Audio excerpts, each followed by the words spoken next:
You know, they say electricity and water don't mix, so at least I kept the electronics dry.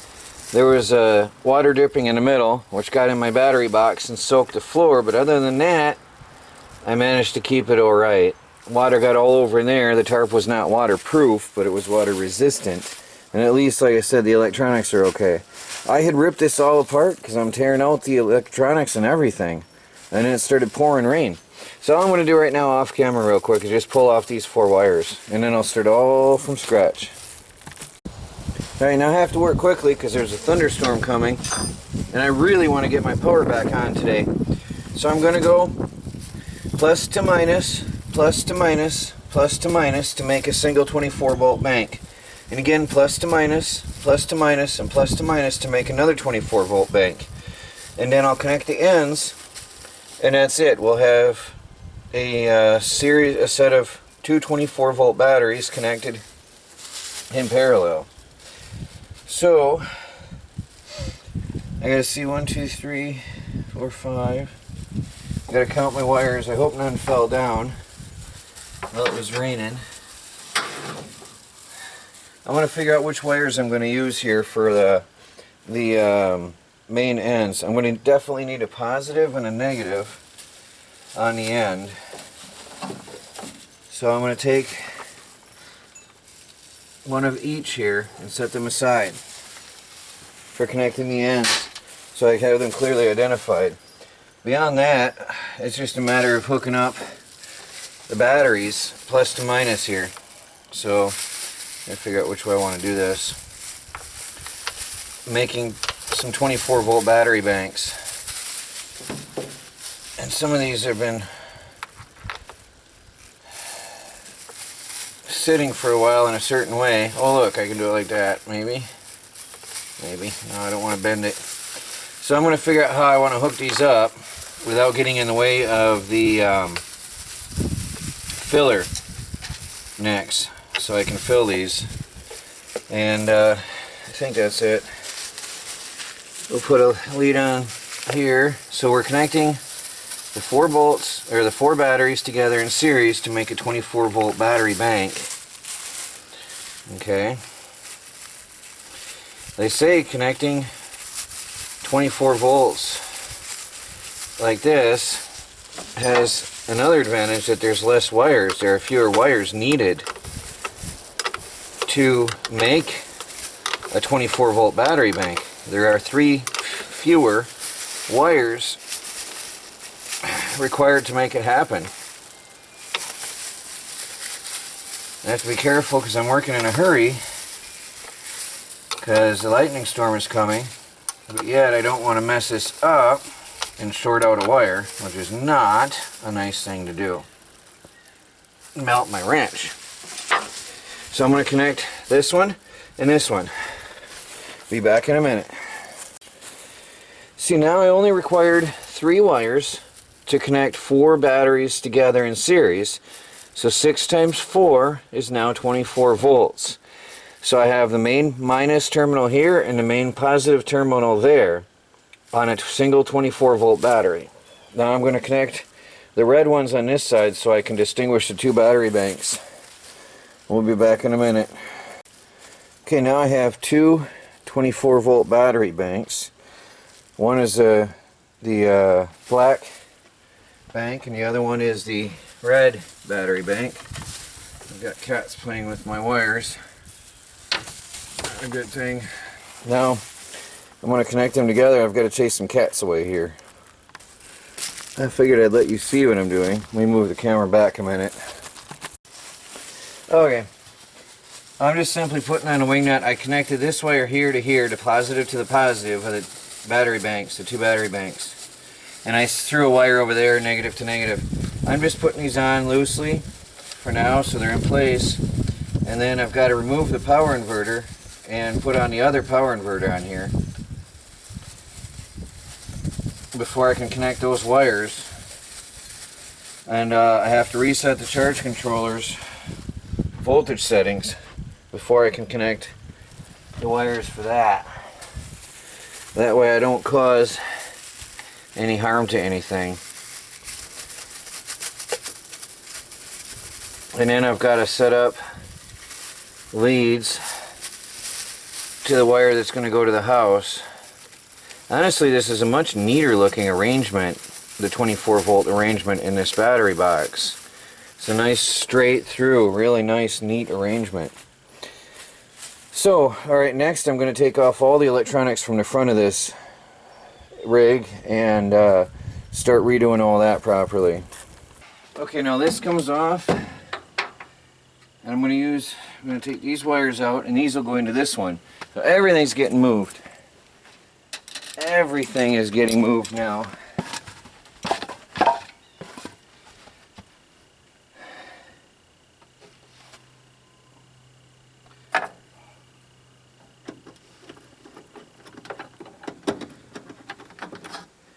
Alright, I've also got to take off the inverter entirely, so when I get this out of the way, we'll come to the inverter next.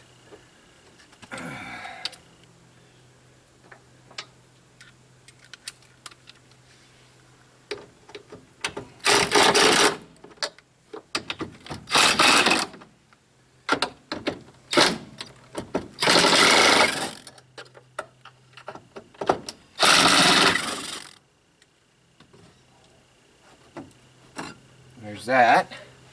That goes to the side. No more to be used on this system.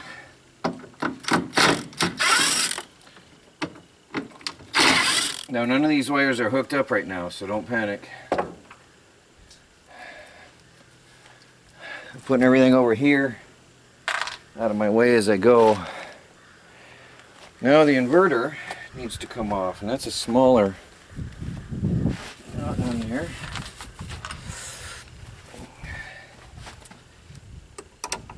Much smaller. I'm going to have to get standard. I think it would be metric. Ah, yes. Good. So I've got to take the power leads off the inverter. I don't know if you can see what I'm doing. I'm just undoing the two leads.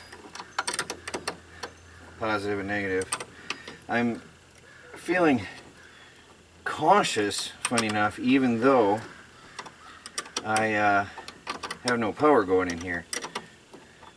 I'm just used to being careful around batteries to be safe. Speaking of which, ring goes in the pocket.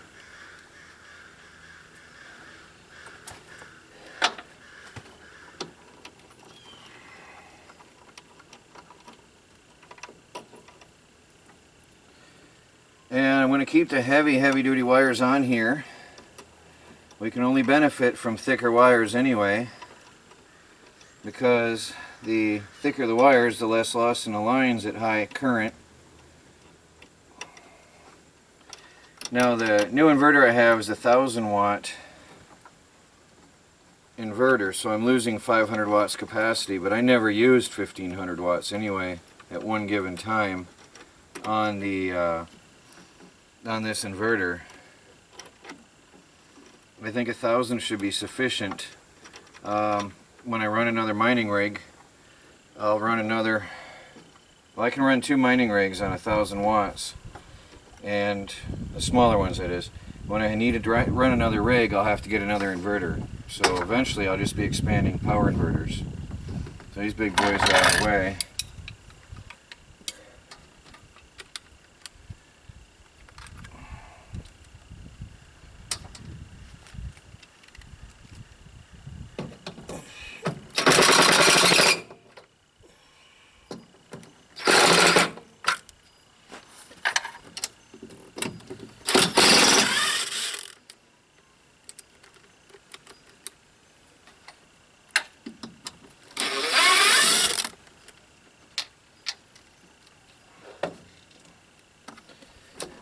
And this big boy is done.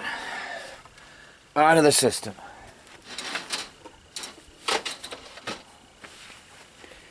Now, the TriStar is going to come off and go over here, so everything's getting shifted a little bit. So this one's coming off next and getting moved.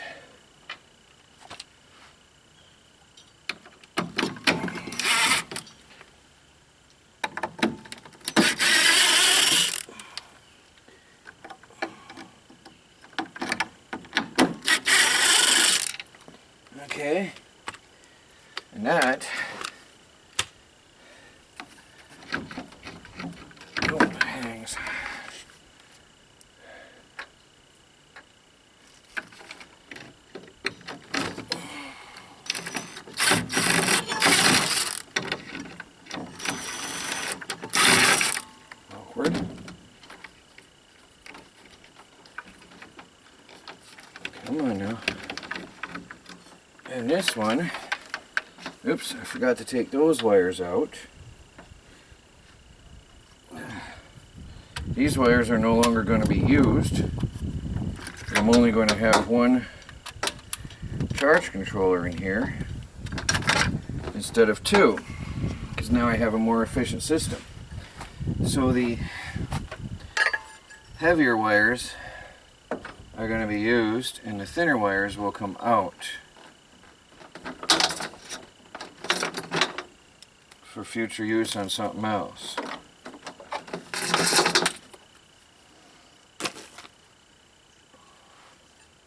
Because the TriStar can handle all the solar panels on its own.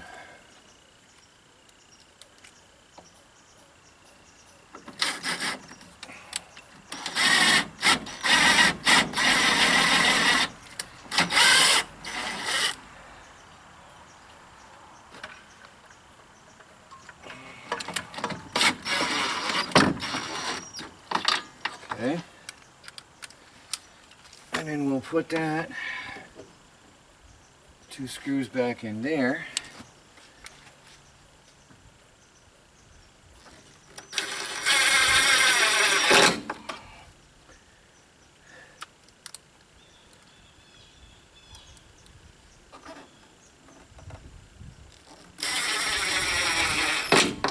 Okay.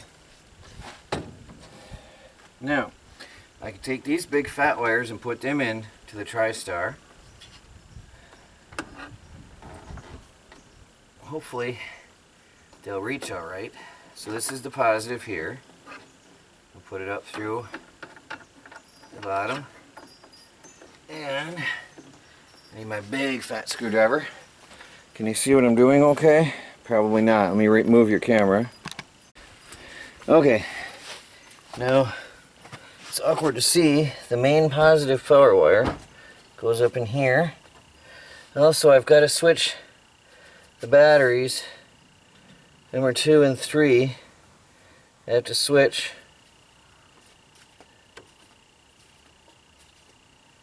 on off to set 24 volts on the battery bank.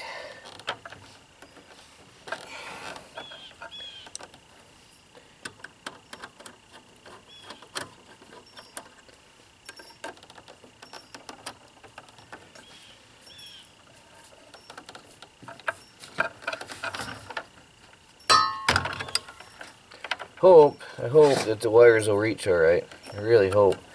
I don't want to have to go with the thinner wires. The whole idea is to use the more efficient setup anyway here, so I'm hoping that these are long enough to reach.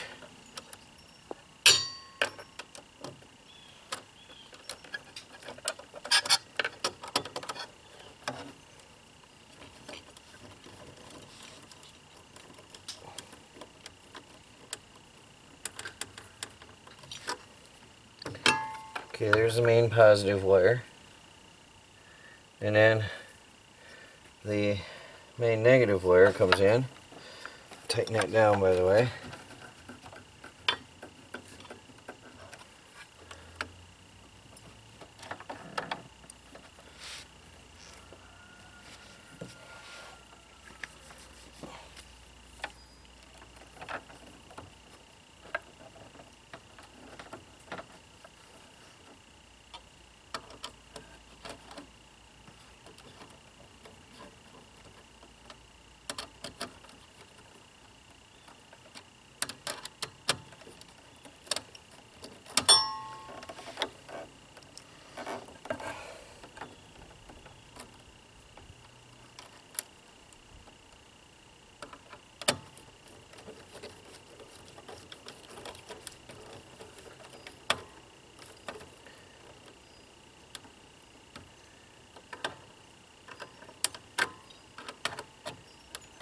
Alright, I'm going to go in and double check my switch settings on the computer.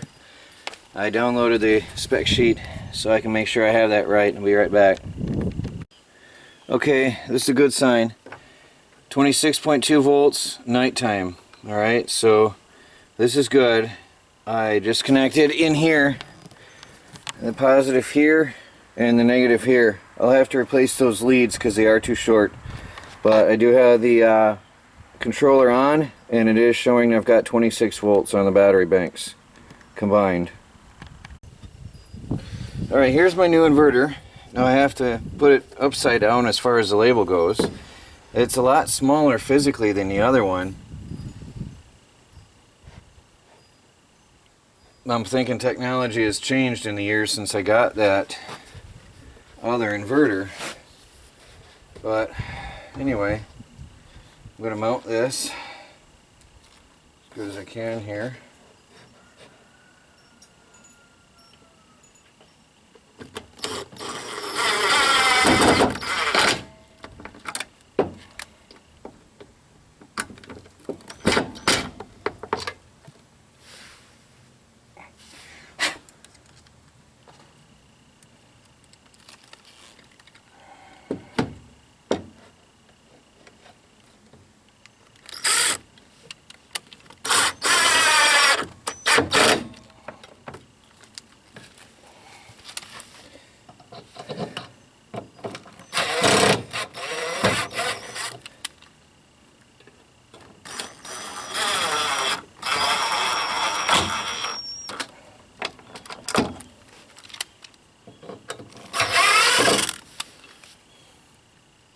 That's awkward.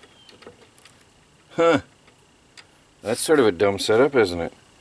The last lead is right under the negative input of the power. So that's not going very well. Now, I'll go ahead and put these on. These are pretty close together, and they finger tighten on. Now this one requires a ground wire as well. Now there's no connections to these inside the battery bank yet. I want to make sure that everything's going to be okay before I go ahead and put these on. And I think I'm going to end up taping these off to shield them and protect them from shorts. Might have to get a washer on there.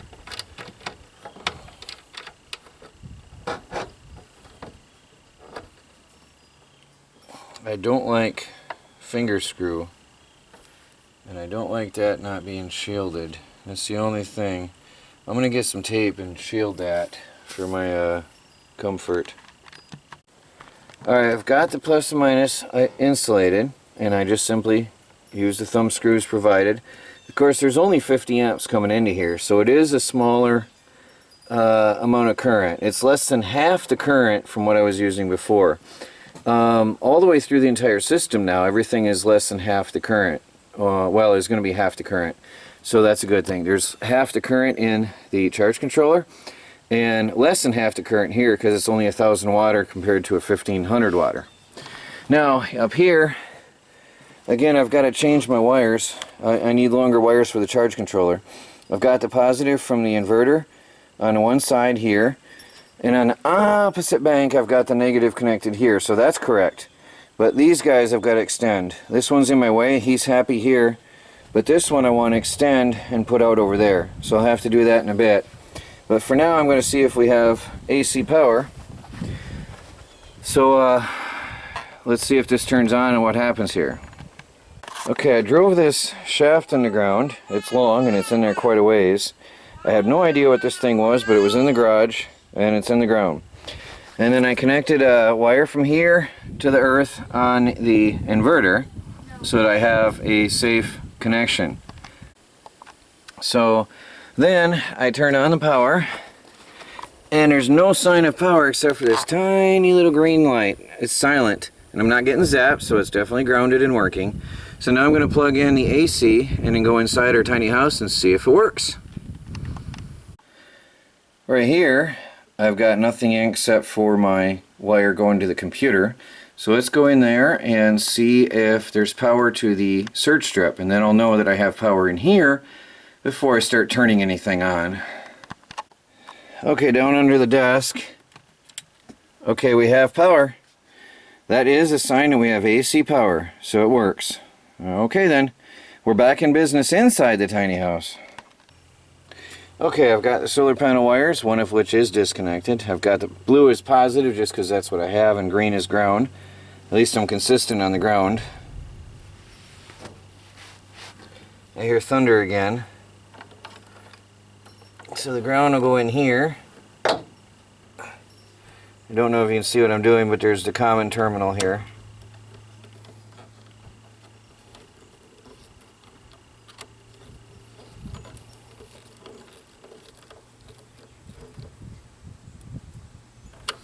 And then the blue, which in this case is positive because that's all I had at the time, will be the positive terminal of this.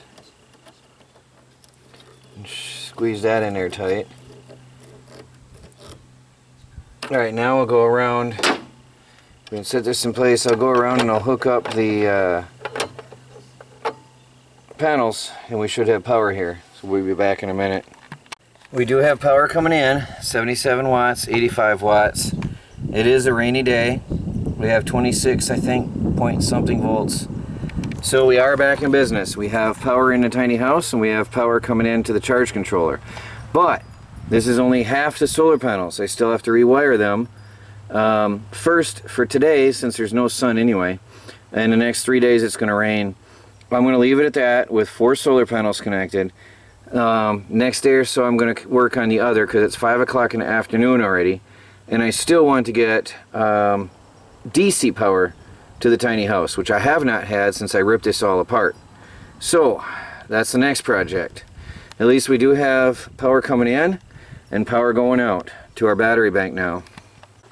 Now here, guys, you'll notice there's only 4 amps coming in at 120 some watts, and that's because normally that would be 8-10 amps. We have double the voltage now, so half the current. So it's less stress on the components, less stress on the wires, less loss in the wires. It's going to be so much more efficient now. Inside the tiny house, I just hooked up a negative terminal to the inside of the box. This is 12 volts going into my cigarette lighters and USB ports, and I'm hooking that into the 12 volt leads of my converter, 24 to 12 volt converter. And I'm just going to hook these up with crimp-on end connectors, the ones that slide through and crimp together. And we'll be back in a minute connecting this up. Then I'll have to run the wires in and hook that up the 24 volts in here, and then hook it up outdoors, and I'll have power in here again. So there's the 12 volt side. Yellow is positive, so it goes to red inside here, and black is ground. They distinguish it because here we have 24 volts being red and black, and I use red and black for my 12. But anyway, so there's that. The 12 volt side is done. I ran the wire in through and into the fuse box, to the fuse block on the other side, so that's done.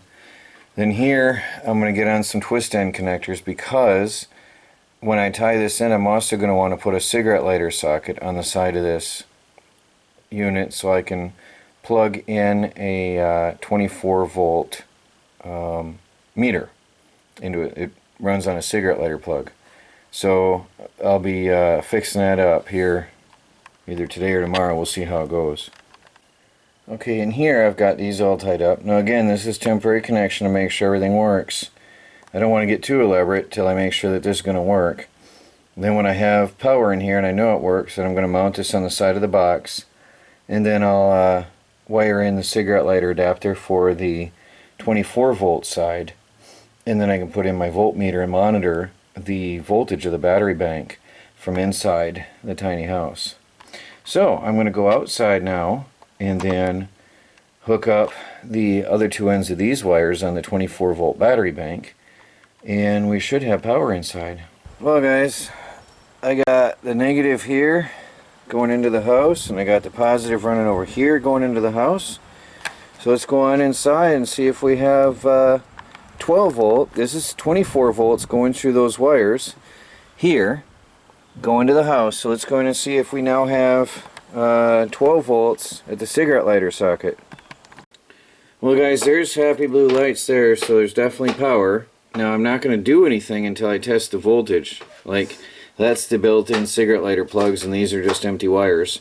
I'm not going to charge anything until I put in the voltage tester, which I'll show you here in a minute.